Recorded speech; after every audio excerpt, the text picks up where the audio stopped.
My name is Isla Bennett, and I'm 32 years old.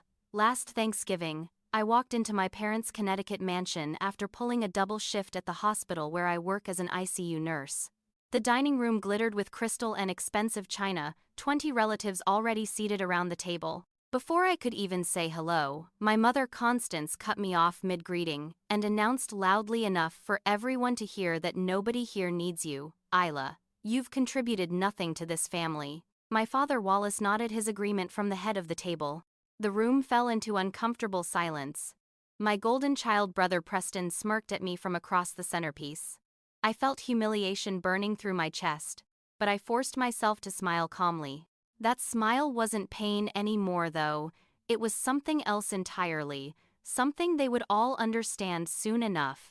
Before we dive into what happened next, tell me where you're watching from in the comments below. If you've ever felt invisible in your own family, go ahead and hit that like button, because this story is for you. Subscribe and turn on notifications because what I did after that dinner changed everything, and you won't want to miss a single detail of how this unfolded. Understanding that moment requires understanding my entire history with the Bennett family. Since childhood, I'd been the scapegoat while Preston was worshipped.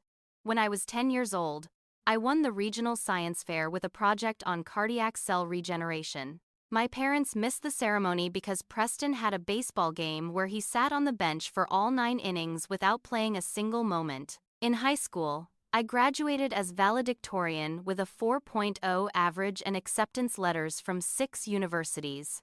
That same week, my parents threw a massive celebration party for Preston's football scholarship to a mediocre state school where he'd spend 4 years warming the bench again. When I earned a full academic scholarship to nursing school, covering every penny of tuition, my parents still paid $70,000 per year for Preston's business degree at an expensive private college, where he barely maintained a 2.5 average. Now I save lives daily in the ICU while Preston works at our father's company doing the bare minimum, yet somehow he remains the celebrated golden son. That Thanksgiving dinner was held in my parents' 8,000 square foot home with its marble floors and imported furniture. The table was set with china that cost more per plate than most people's monthly rent. Aunts, uncles, and cousins filled the seats, everyone dressed in their holiday finest. As I stood there absorbing my mother's public declaration, I noticed my cousin Marlo catch my eye with what looked like sympathy, but she said nothing, just looked down at her plate like everyone else. Not one person defended me. Not one voice rose in my support. They all just sat there, forks frozen halfway to mouths, waiting to see what would happen next. My mother wasn't finished though. Constance Bennett never does anything halfway, especially when it comes to criticizing me. She continued her assessment of my failures as she saw them, ticking them off on her perfectly manicured fingers. Still unmarried at 32, she said, as if that were some kind of moral failing. Just a nurse, not even a doctor, she added, dismissing the decade I'd spent mastering critical care medicine. Living in that tiny apartment instead of somewhere respectable, she went on, referring to my comfortable one-bedroom that I'd chosen specifically because it was mine, paid for with money I'd earned. No social connections that could benefit the family, she concluded, which really meant I didn't schmooze with country club types or marry into old money. The contrast with how they treated Preston was staggering. My brother had just gone through his 3rd divorce, each marriage lasting less than 2 years before falling apart. Had been fired from his previous job for incompetence and now only had employment because our father had created a position for him at the family company. He was currently living off family money in a condo our parents had bought for him, contributing nothing to society and very little to the business that employed him. But none of that mattered because Preston was the golden son, the favored child, the one who could do no wrong in their eyes no matter how many times he failed. I stood there, feeling exhaustion wash over me, not from the double shift I'd just worked, but from 32 years of this pattern. This wasn't new. I'd heard variations of these criticisms my entire life. But something felt different that night as I looked around that opulent dining room at all those silent faces. I realized with sudden clarity that I was completely done seeking their approval. I'd spent 3 decades trying to earn something they were never going to give me. The smile on my face wasn't painted on to hide pain anymore. It was genuine resolve, The kind that comes when you finally understand that you're free to walk away from people who will never see your worth. What none of them knew, what none of them could have possibly guessed, as they sat there in judgment, was that I'd been building an empire in the shadows while they dismissed me as just a nurse. 5 years earlier, I'd cared for a patient named Rosalind Chen in the ICU. She'd come in after a severe car accident, multiple fractures and internal injuries that required 3 months of intensive care and rehabilitation. Rosalind had no family, no visitors except for business associates who came occasionally with papers to sign. I cared for her, not because I expected anything, but because that's what good nurses do. We see the human being beyond the medical chart. During those long months, we talked for hours. I learned she was a venture capitalist, brilliant and sharp, even through the pain medication. She learned about my life, my family, my dreams beyond nursing. When Rosalind finally recovered enough to leave the hospital, she handed me her card and said something I'd never forget. "You have something rare, Isla. You actually see people as human beings, and if you ever want to do more than nursing, call me because that quality is worth investing in."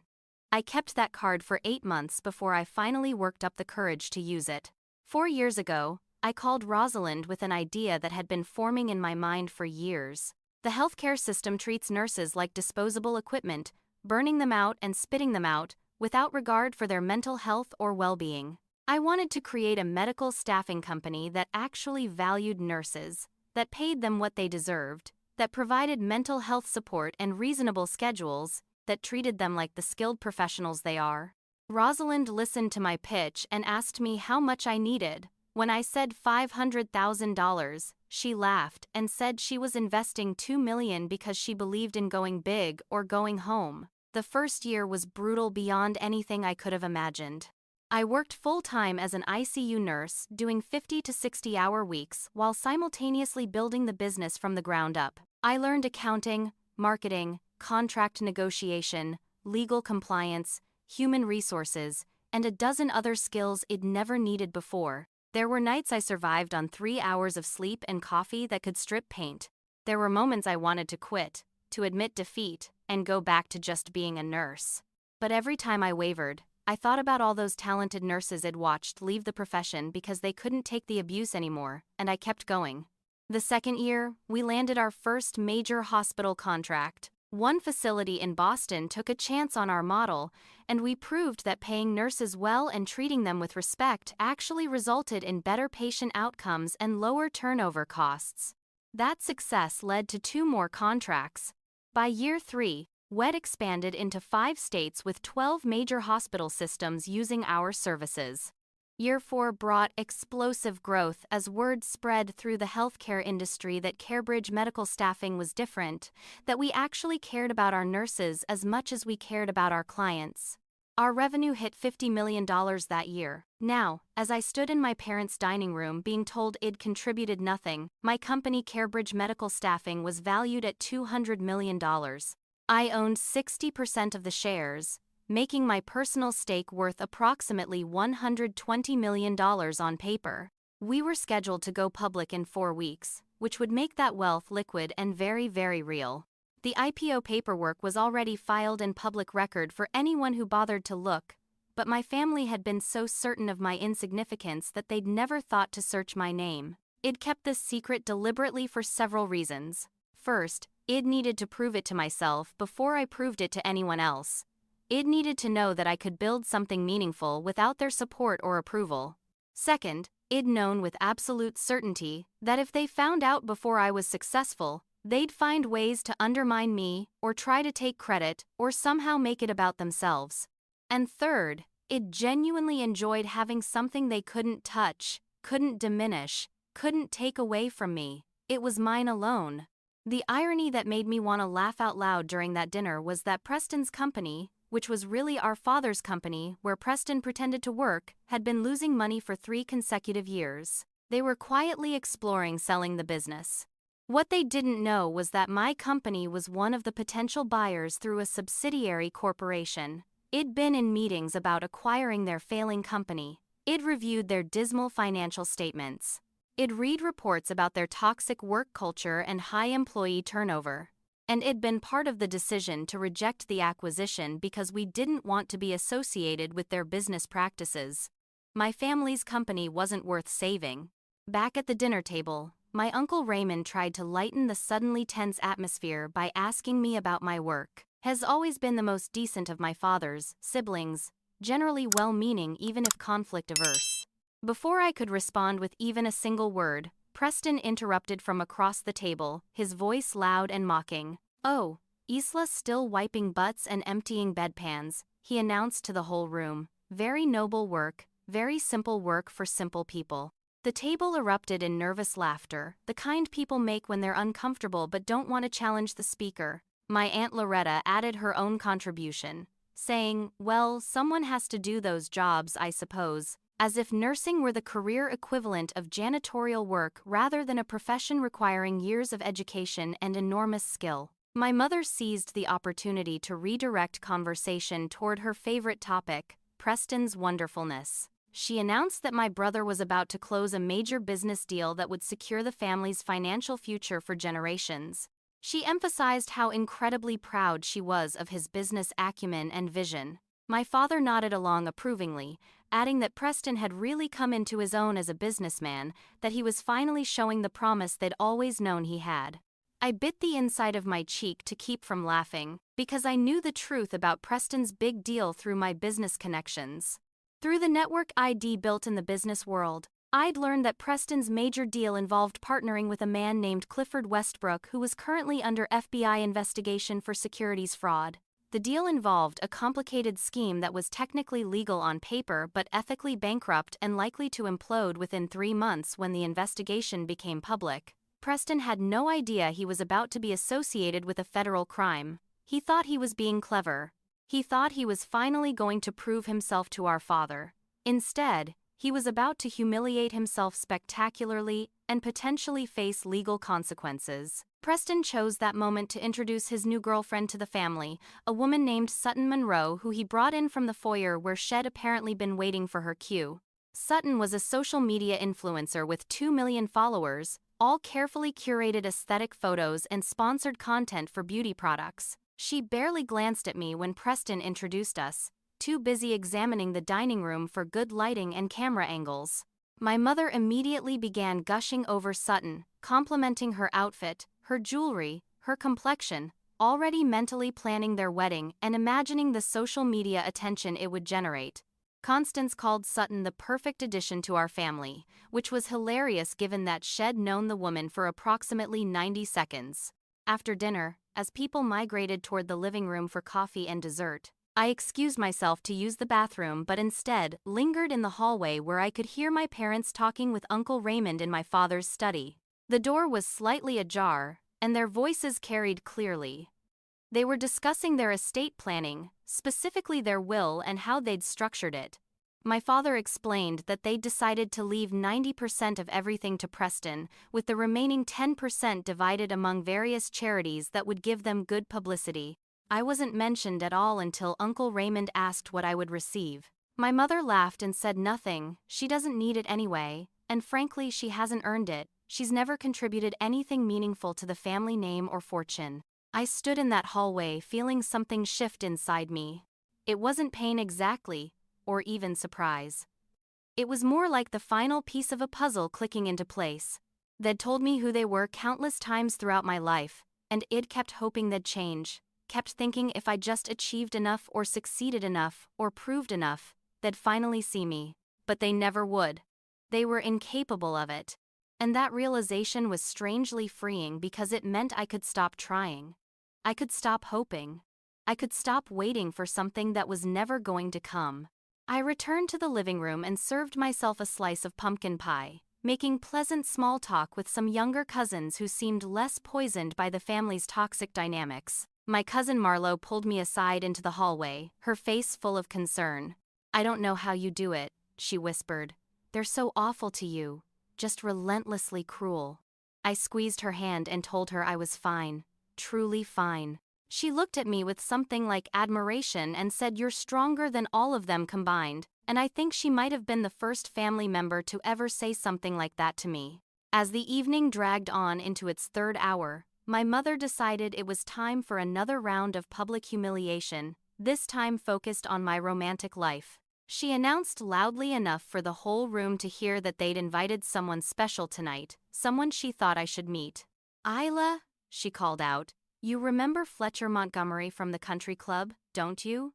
Before I could respond, a man I vaguely recognized appeared from the direction of my father's study where Head apparently been waiting. Fletcher Montgomery was a recently divorced surgeon, probably mid-40s, with the kind of polished appearance that came from expensive grooming and an inflated sense of self-importance. My mother had arranged this setup without asking me, without even mentioning it beforehand. Shed literally ambushed me with a blind date at a family dinner where Shed already spent the evening telling me how worthless I was. The audacity was almost impressive. Fletcher immediately began talking, not to me but at me, making assumptions about my position as a bedside nurse. He said things like bedside nursing must be so hands-on, I could never do that kind of work, I prefer the intellectual challenge of surgery. He went on to brag about his salary, which he mentioned 3 separate times, his vacation home in the Hamptons, his sports car collection, and his country club membership. He was performing wealth and status, completely oblivious to how transparent and desperate it made him seem. Preston decided this was the perfect moment to share a story about my last relationship, which had ended 3 years ago with a perfectly nice man who wanted different things than I did. But Preston told it differently, exaggerating details and making me sound desperate and clingy. He claimed my ex had run away screaming, that he couldn't handle dating someone who was married to her job and smelled like hospital disinfectant. The room laughed again, that same uncomfortable but complicit laughter. I noticed Sutton had her phone out, filming parts of the interaction, probably planning to use it as content for her social media channels. The idea that my family's cruelty might become entertainment for millions of strangers should have bothered me more than it did. Fletcher checked his watch repeatedly throughout the interaction, barely maintaining the pretense of interest. Finally, he caught my mother's eye and signaled that he needed to leave soon.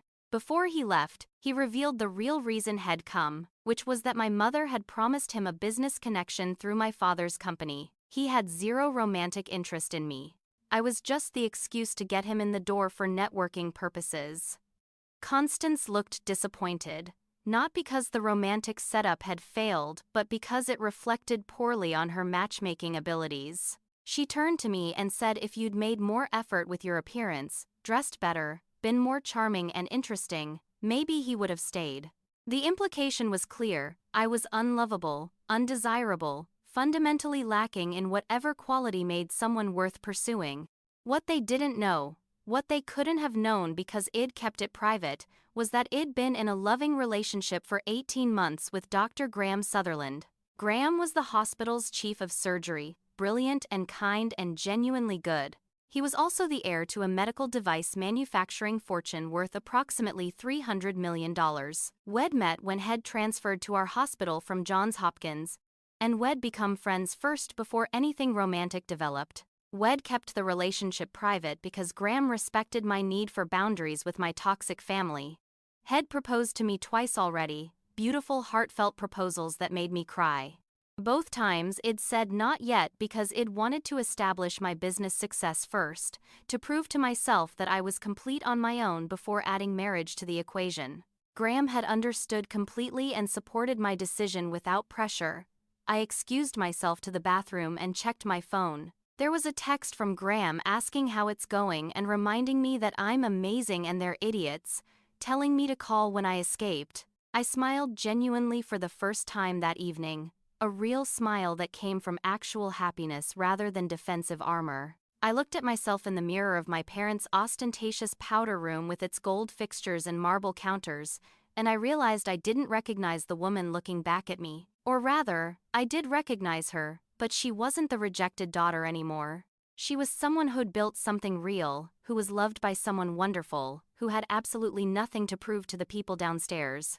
When I returned from the bathroom, I found my cousin Marlo waiting in the hallway looking nervous and guilty. She asked if we could talk privately, and I followed her into my father's study, confused about what could possibly require such secrecy. Marlo closed the door behind us and took a deep breath before speaking. "Isla, "I need to tell you something," she started, her voice shaking slightly. "Uncle Wallace offered to pay off my student loans if I help them with something, and I need you to know about it before I decide what to do."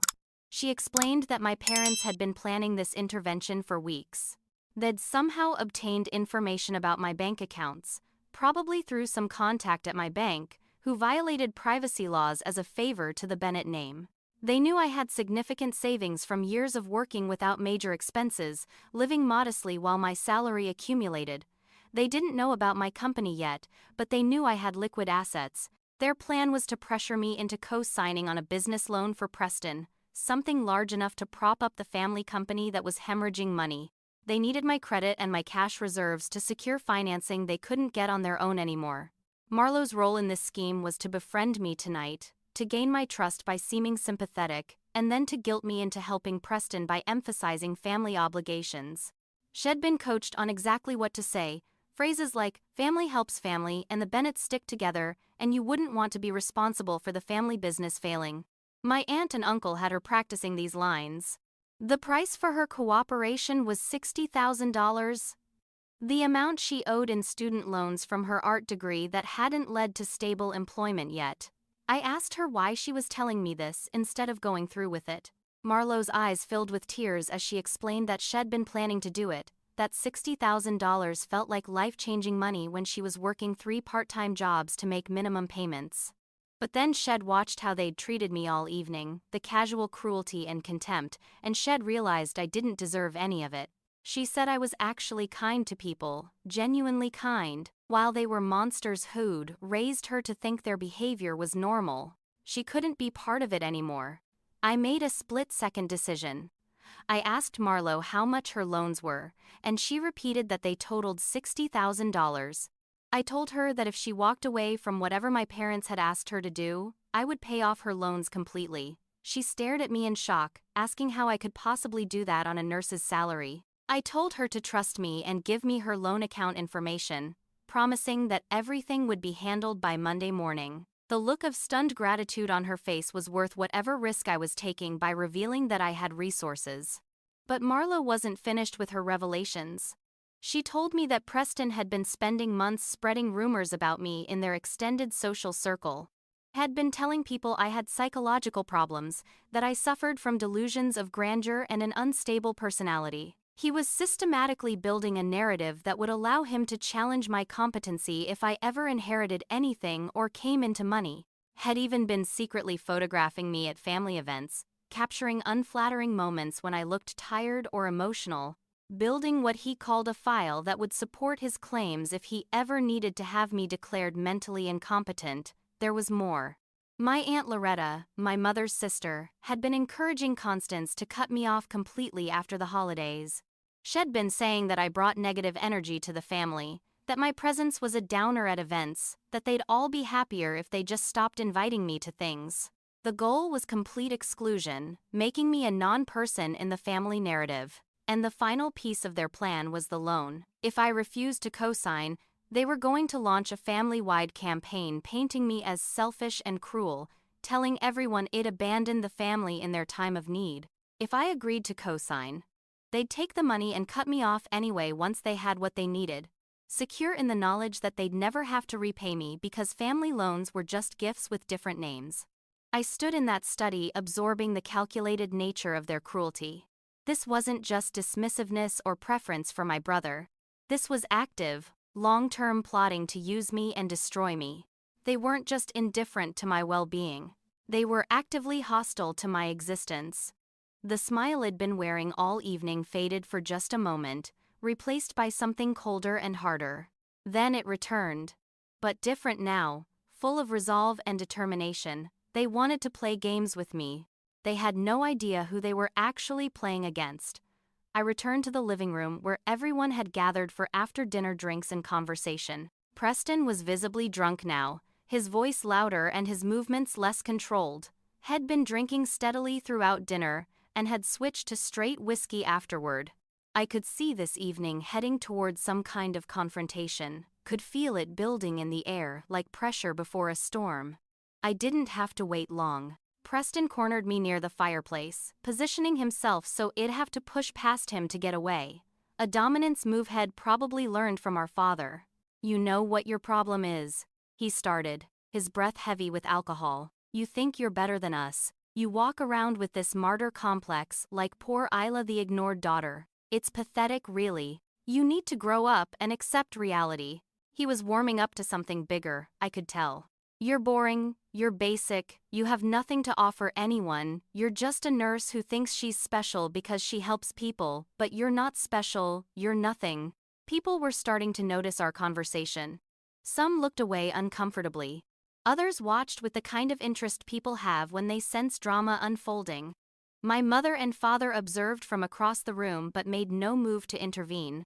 This was entertainment to them, or maybe a test to see how much I'd take before I finally broke. Preston continued, emboldened by their silence and his audience. "You know what," he said loudly. "I'm actually glad they cut you out of the will. I'm glad you'll get nothing when they die. Because you deserve nothing, you contribute nothing, you are absolutely nothing to this family."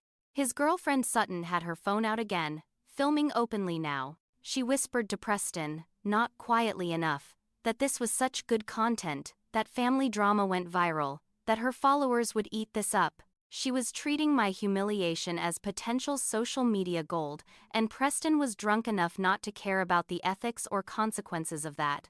I felt something shift inside me, a kind of calm that comes when you finally reach the end of your tolerance. I stood up slowly, setting down my coffee cup with deliberate care. The room went completely quiet. I spoke clearly and calmly, making sure everyone could hear.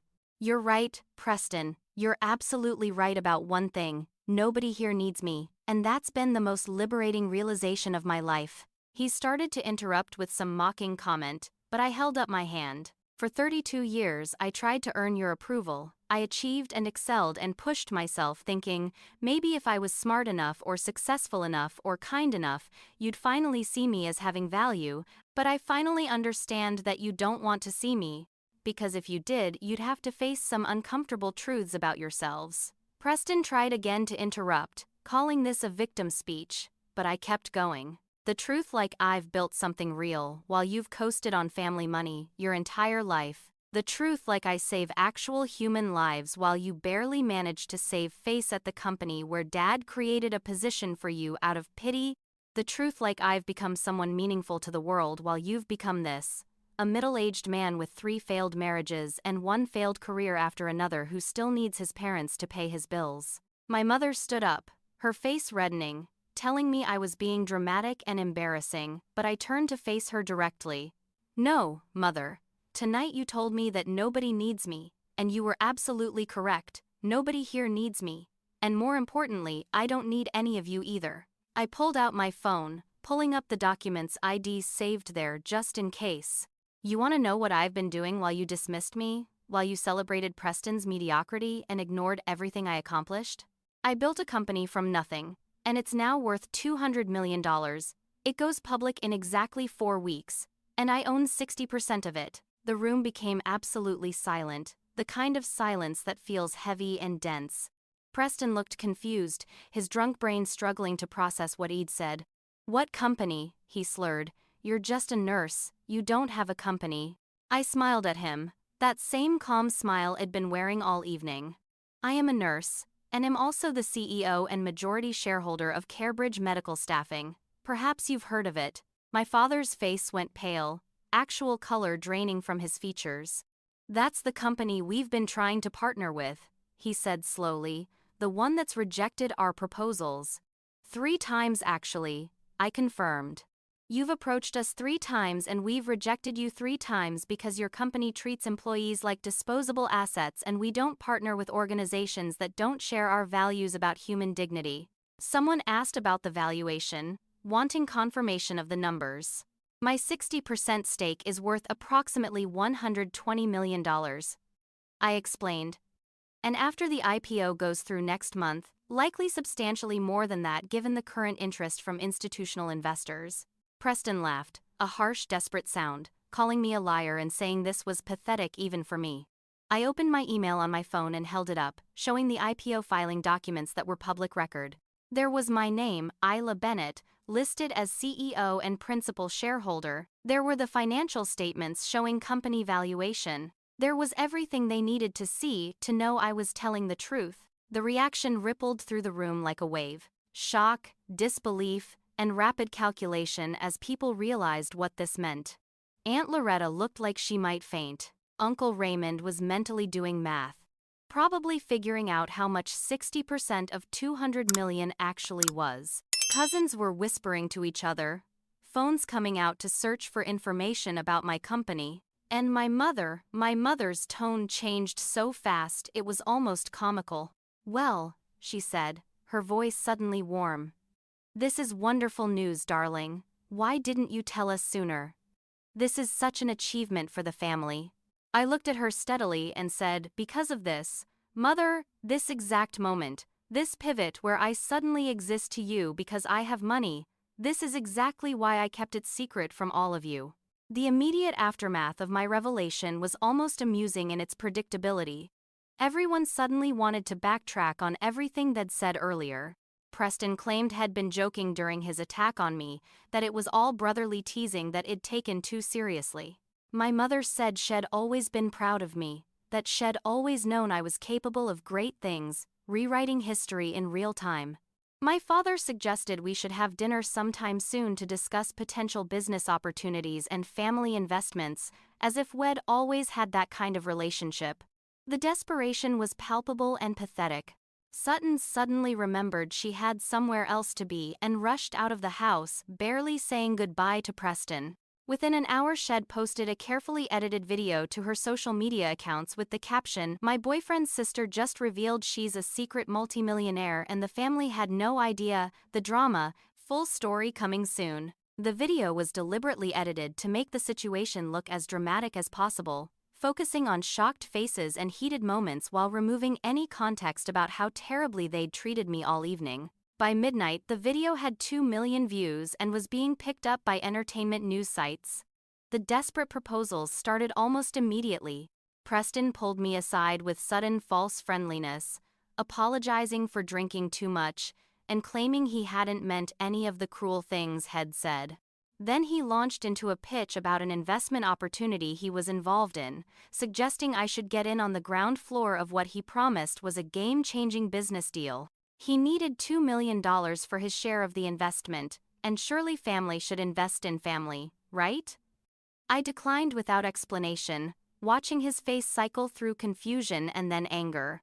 My mother's approach was more subtle, but equally mercenary. She suggested I should give back to the family that raised me, that it was only appropriate given everything they'd done for me over the years. She started dropping hints about expensive house renovations they'd been planning, about a family foundation they wanted to start that would have the Bennett name on it, about Preston's new business ventures that needed capital. Every suggestion came back to me opening my wallet and funding their lifestyle and dreams. My father was more direct, as had always been in business matters. He cornered me in his study and laid out what he considered a reasonable proposal.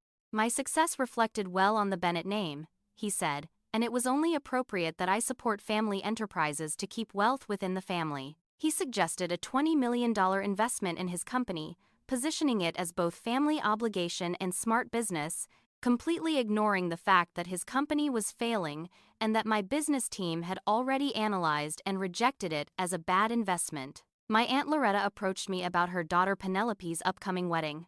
She needed $500,000 to throw the kind of event that would match the family's social status. Penelope was my cousin, family, and family supports family during important life moments. Didn't I agree? The entitlement was breathtaking. Within 2 hours of my revelation, I'd been asked for approximately $30 million in various investments, loans, and gifts. Everyone suddenly remembered they'd always believed in me, always known I was special, always seen my potential. Everyone conveniently forgot 32 years of dismissal and contempt. I declined every single request calmly and firmly, just saying no without elaborate explanations. That's when the tone shifted again, from desperate friendliness to aggressive anger. Preston's rage was the most visible. He shouted that I was selfish, that I was going to let my own family struggle while I sat on millions, that I was a terrible person for refusing to help the people who'd raised me. My mother switched to manipulation, talking about everything they'd sacrificed for me, conveniently rewriting a history where they'd actually done the bare minimum required by law while lavishing everything on Preston. My father's approach was threatening. He warned me that the business world was small, that the Bennett name carried weight in Connecticut, that I might need family connections someday, and I was burning bridges I couldn't afford to burn. The implication was clear. They'd use their social connections to damage my business if I didn't comply with their demands. It was a threat I didn't take lightly, but I also knew my company's reputation and success were built on merit, not on social connections in Connecticut country clubs. I told them I was leaving. Preston physically blocked the doorway, his face red with anger and alcohol. "We're not done talking about this," he said. That's when I dropped the information about his current business deal, the one my mother had been bragging about earlier. "Your big deal with Clifford Westbrook," I said calmly. "It's fraud. The FBI has him under investigation, and you're named in some of the documents as attending meetings where the fraudulent schemes were discussed. The whole thing is going to implode in approximately 12 weeks, and when it does, you'll likely face legal exposure as a co-conspirator." Preston's face went from red to pale in seconds. "How do you know that?" he demanded. "Because my company does thorough due diligence on everyone we consider for contracts or partnerships," I explained. "We investigated Westbrook 6 months ago for potential staffing services and discovered he's about to be indicted for securities fraud. You picked the wrong partner, Preston." That's when Graham arrived. I'd texted him earlier when I'd sensed the evening heading toward confrontation, asking him to come by around 10 if he hadn't heard from me. He walked into that tense scene, immediately taking in Preston, blocking my path and the hostile faces around the room. "Is there a problem here?" he asked, his voice calm but carrying authority that came from years of being the ranking surgeon in high-pressure situations. Preston was still gripping my arm, and Graham stepped forward. That's when I introduced them. "This is Dr. Graham Sutherland," I said clearly, "my fiancé." Everyone stared. Graham's name was recognizable even to my family. The Sutherlands were old money, respected in medical and social circles, wealthy beyond what even my parents could claim. Preston released my arm immediately. My mother tried one final manipulation.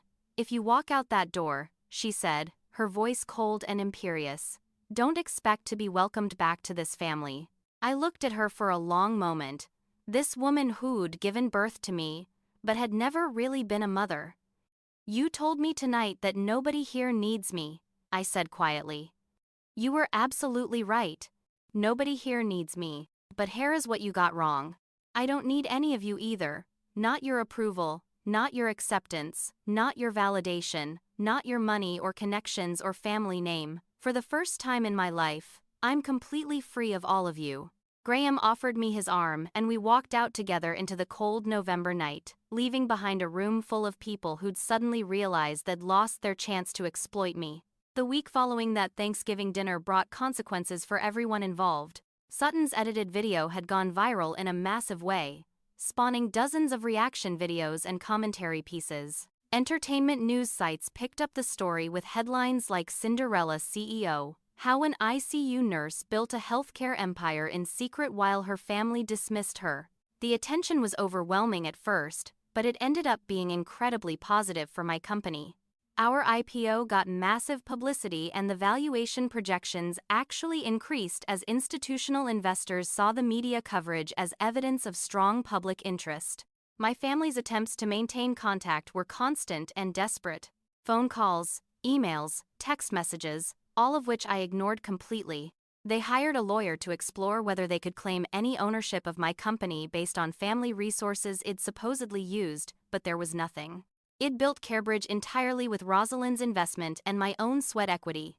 My parents had contributed exactly $0 and zero support. Their lawyer sent a threatening letter that my corporate counsel responded to with a detailed timeline of every rejection and dismissal ID documented over the years, making it clear we'd pursue harassment charges if they continued. Preston's world collapsed even faster than I'd predicted. The FBI moved more quickly than expected with their investigation. His business partner Clifford Westbrook was indicted within 2 weeks on multiple counts of securities fraud. Preston's name appeared in the documents as having attended several meetings where the fraudulent schemes were discussed. While he wasn't charged, he was questioned by federal agents, and his name was all over the legal filings that became public record. The social media attention was brutal. People who'd seen Sutton's video now saw Preston connected to a federal fraud case, and the schadenfreude was intense. Sutton dumped him via social media, posting a long statement about how she'd been deceived about his character and financial situation, revealing that Preston had been using his parents' money to maintain a fake lifestyle of wealth he didn't actually possess. She positioned herself as a victim who'd been tricked, gaining sympathy from her followers while thoroughly destroying Preston's reputation in the process. It was calculated and cruel, exactly the kind of thing he would have done to someone else. My father finally saw Preston clearly, or at least saw him as a liability. Wallace fired him from the family company, telling him he couldn't afford to have someone connected to a federal investigation on the payroll. Preston's girlfriend was gone, his job was gone, his reputation was destroyed, and his legal bills were mounting. He showed up at my apartment building in the middle of a breakdown, but my security didn't let him up. He left rambling voicemails that oscillated between threatening and sobbing. Some blamed me for destroying his life, saying the FBI only investigated Westbrook because ID tipped them off, which wasn't true but wasn't something I could disprove either. Other messages were pathetic, begging me to help him pay for lawyers, claiming I owed him as his sister. I saved every voicemail as documentation but never responded. My parents' financial situation deteriorated rapidly. Wallace's company lost several major clients, including 3 hospitals that decided to partner with CareBridge instead. It turned out that my company's reputation for ethical treatment of employees made us attractive to organizations that wanted to improve their own workplace cultures, and they didn't want to associate with companies known for the opposite. My father's revenue dropped by 40% in 2 months. They were forced to take on debt just to maintain operations, personally guaranteeing loans that put their personal assets at risk. My mother's social world crumbled in a different way. The viral videos had painted her as cruel and status-obsessed, dismissing a daughter who'd gone on to massive success. Her social circle, full of people who cared deeply about appearances and public perception, began distancing themselves. Invitations to events dried up. Her position on the board of her favorite charity became uncomfortable as other board members suggested she should step down to avoid negative publicity for the organization. For someone like Constance who'd built her entire identity on social status, this was devastating. They were forced to sell their mansion, the one where that terrible Thanksgiving dinner had taken place. The real estate market was soft, and they didn't get nearly what they'd hoped for. They moved into a much smaller house, nice by normal standards but a massive downgrade from their previous lifestyle. I heard about it through Marlo, who I'd stayed in contact with. She told me my mother cried for days about the move, not about losing me but about losing the house and what it represented socially. The desperate reconciliation attempts became more elaborate.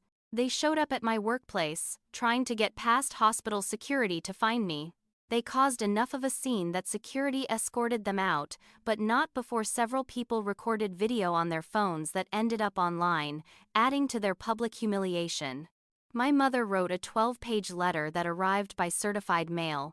I read it once, and it was masterful in its complete lack of genuine apology. She justified every cruel thing they'd done, explaining their behavior as tough love meant to motivate me.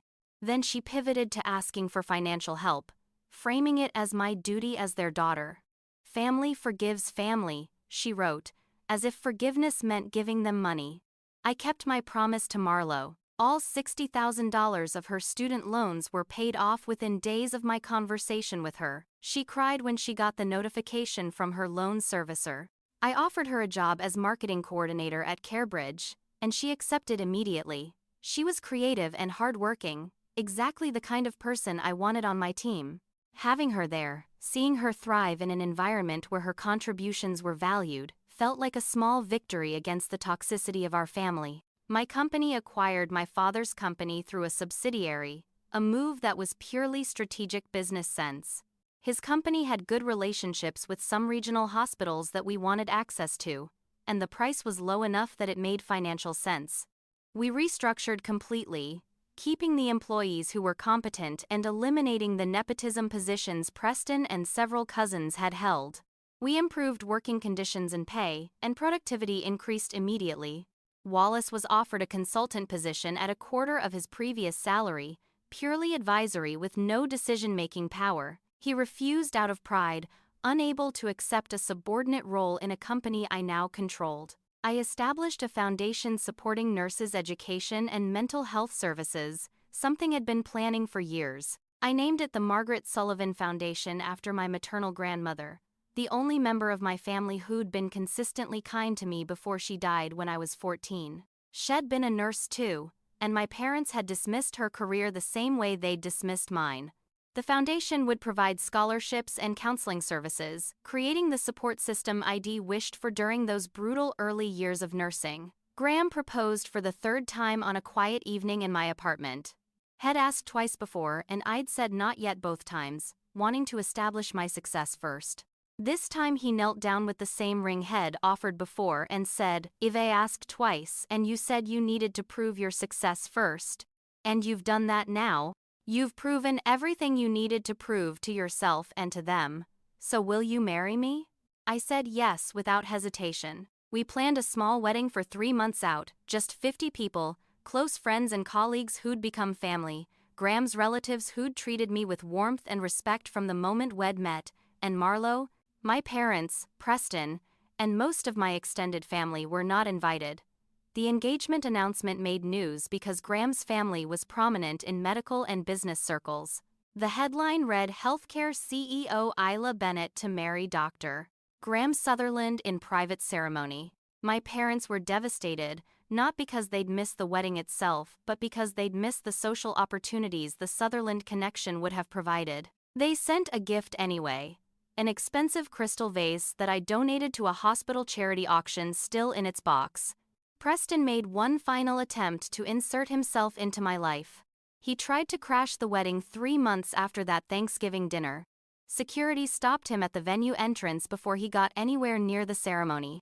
He caused a scene, shouting about how I'd stolen his life, how this should have been his success, his wedding, his future. Security escorted him away and I had my lawyer serve him with a restraining order the next day. His final voicemail was short and bitter. "You stole my life. This was supposed to be mine. You're nothing and you'll always be nothing." I saved it as a reminder of how far I'd come from the place where those words might have hurt me. 6 months after that Thanksgiving dinner, my life had transformed completely. Graham and I were married in a ceremony that was everything I'd wanted. Intimate, genuine, full of people who actually cared about us. We bought a house together. Not a mansion like my parents' old place, but a beautiful home with character and warmth. It had a garden where we could grow vegetables and a kitchen where we cooked together on weekends. It felt like an actual home rather than a showpiece for entertaining. The company's IPO had been spectacularly successful. CareBridge was now valued at $320 million. Making my 60% stake worth approximately $190 million. Forbes named me to their 40 under 40 list of business leaders in healthcare. I did interviews about building a company that valued employees, about creating sustainable business models in healthcare, about being a nurse CEO.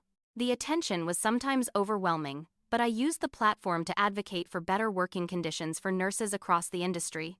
I still worked as an ICU nurse 2 shifts per month. People asked why I bothered when I was a CEO and didn't need the money. "This is who I am," I told reporters. The business serves nursing, not the other way around.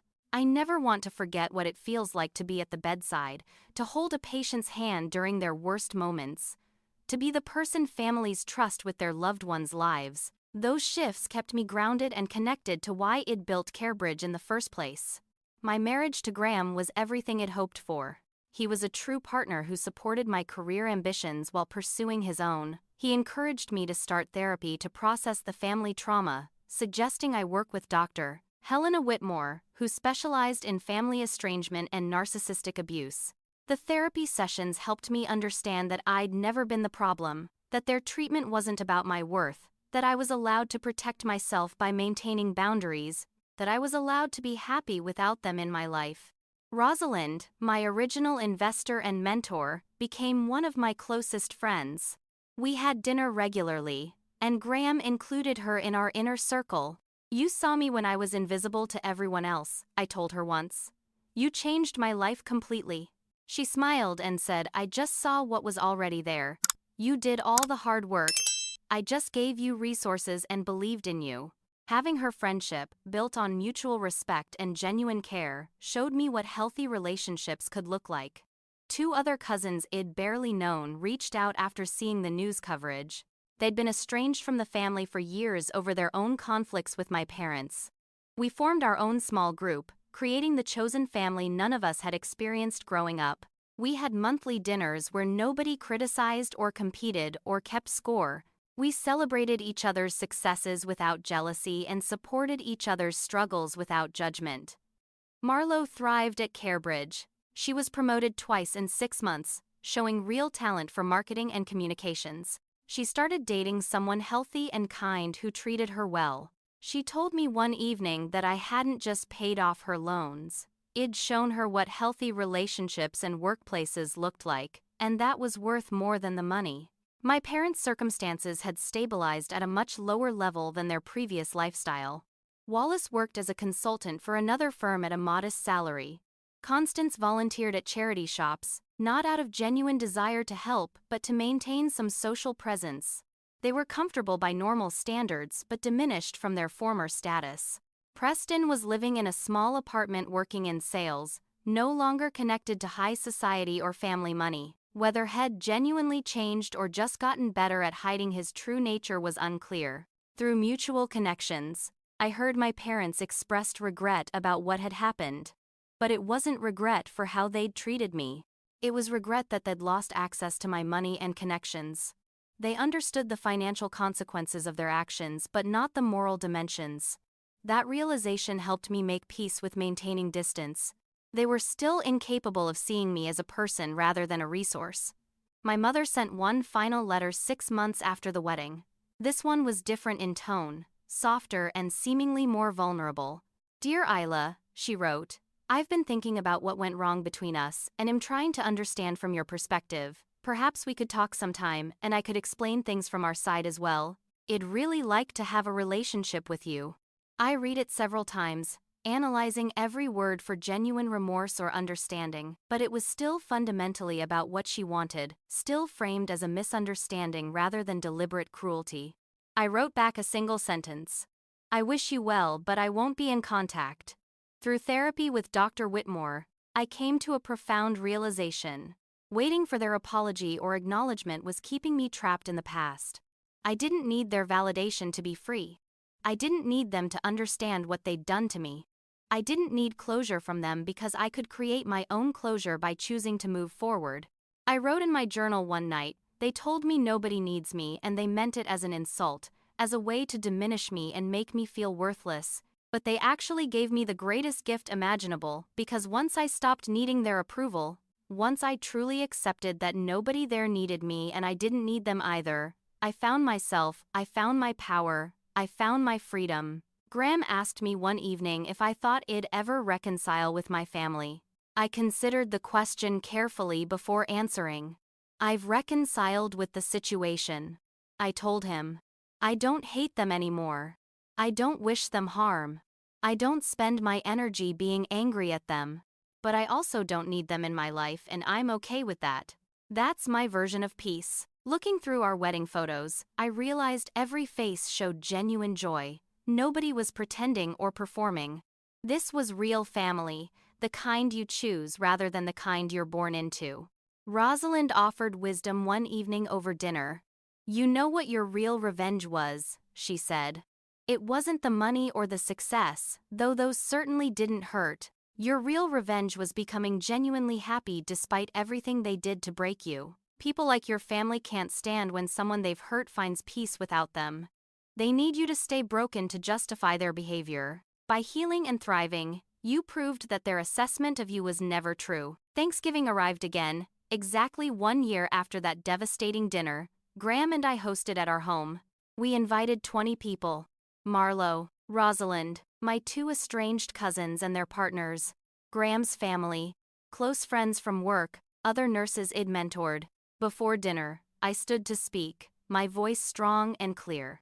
Last year at Thanksgiving, I said, someone told me that nobody needed me, that I'd contributed nothing, that I was worthless. This year, I am surrounded by people I need and who need me, not because of obligation or blood relation but because of genuine love and respect and shared values. Graham stood beside me and raised his glass. To family, he said. Not the one you're born with, but the one you choose and build and nurture. Everyone raised their glasses, and I felt tears in my eyes. But they were good tears, healing tears.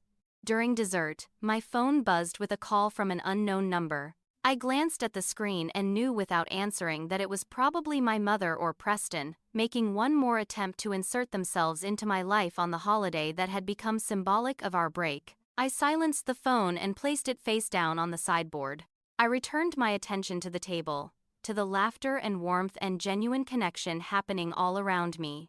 Later that evening, after everyone had left and Graham and I were cleaning up together, I reflected on the journey of the past year.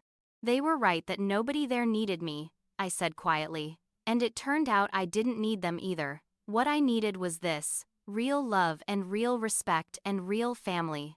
Graham put his arm around me and we stood looking out the kitchen window at our garden, at the home we'd built together, at the life we were creating. The lesson I'd learned was profound and hard-won. Not everyone deserves access to you, and that's okay. Not everyone deserves your forgiveness, and that's okay too. Some people will only recognize your value after they've lost you, and by then, you'll have moved so far beyond them that their regret won't matter anymore. You can build your own family from people who see you and value you. You can create your own definition of success that has nothing to do with their approval. You can be genuinely happy in spite of everything they did to convince you that you weren't worthy of happiness. I looked around my home, at the photos from our wedding on the mantle showing faces full of genuine affection, at the thank you notes from nurses whose lives had been changed by CareBridge scholarships, at the life I'd built, not despite the rejection, but in some ways because of it. Sometimes the greatest revenge isn't proving them wrong or making them sorry. Sometimes the greatest revenge is being so genuinely happy, so completely at peace, so thoroughly fulfilled that you forget they ever had the power to hurt you at all. That dinner where they told me nobody needed me had set me free in ways they'd never intended. It found myself in the rejection. It found my strength in the dismissal. It found my family in the exile. And it found my peace in finally letting them go. What about you? Have you ever had to walk away from toxic family members to find your own peace? Drop a comment below sharing your story. I'd love to hear how you created your own chosen family. If this story resonated with you, please hit that like button and subscribe to this channel for more stories about resilience and finding strength in difficult situations. Share this video with someone who needs to hear that they're not alone in dealing with family rejection. Thank you so much for watching, and remember that your worth is never determined by people who refuse to see it. I wish you all the courage to choose yourself and the wisdom to recognize the people who truly deserve a place in your life. Take care of yourselves and each other.